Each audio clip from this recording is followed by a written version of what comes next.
Hello, today I'll be reading The Elves and the Cobbler by Grimm's Fairy Tales. There was once a cobbler who worked very hard and was very honest, but still he could not earn enough to live upon, and at last all he had in the world was gone, save just leather enough to make one pair of shoes.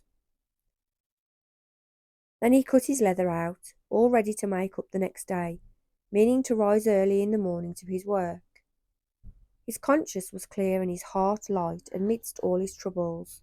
So he went peaceably to bed, left all his cares to heaven, and soon fell asleep. In the morning, after he said his prayers, he sat himself down to his work, when, to his great wonder, there stood the shoes all ready made upon the table. The good man knew not what to say or think at such an odd thing happening. He looked at the workmanship. There was not one false stitch in the whole job. All was so neat and true that it was quite a masterpiece. The same day a customer came in, and the shoes suited him so well that he willingly paid a price higher than usual for them. And the poor shoemaker with the money bought enough leather to make 2 pair more. In the evening he cut out the work and went to bed early, that he might get up and begin betimes next day. But he was saved all the trouble, for when he got up in the morning the work was done ready to his hand. Soon in came buyers who paid him handsomely for his goods, so that he bought leather enough for 4 pair more. He cut out the work again overnight and found it done in the morning, as before, and so it went on for some time. What was got ready in the evening was always done by daybreak, and the good man soon became thriving and well off again.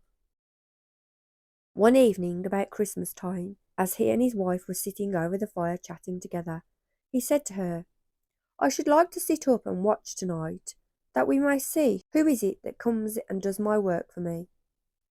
The wife liked the thought, so they left a light burning and hid themselves in the corner of a room, behind a curtain that was hung up there, and watched what should happen.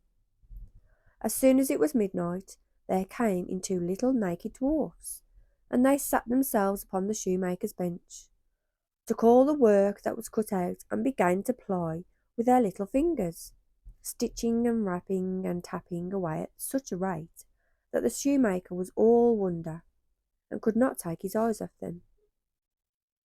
And on they went till the job was quite done, and the shoes stood ready for use upon the table. This was long before daybreak, and then they bustled away as quick as lightning. The next day the wife said to the shoemaker, "These little wits have made us rich, and we ought to be thankful to them, and do them a good turn if we can. I am quite sorry to see them run about as they do, and indeed it is not very decent, for they have nothing upon their backs to keep off the cold. I'll tell you what, I will make each of them a shirt, and a coat and waistcoat, and a pair of pantaloons into the bargain. And do you make each of them a little pair of shoes."